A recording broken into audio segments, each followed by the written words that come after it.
আমার বুদ্ধিবৃদ্ধি চ্যানেলে 191 নম্বর ভিডিওয়ে আপনাদেরকে স্বাগত। এই ভিডিওতে দেওয়া আছে সংখ্যা বর্গফল নতুন নিয়ম, কিন্তু খুবই সহজ।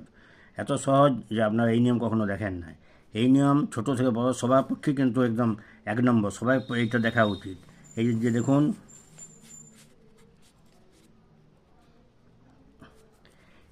108-এর হোল স্কোয়ার। 108-এর হোল স্কোয়ার কিছু করতে হবে না।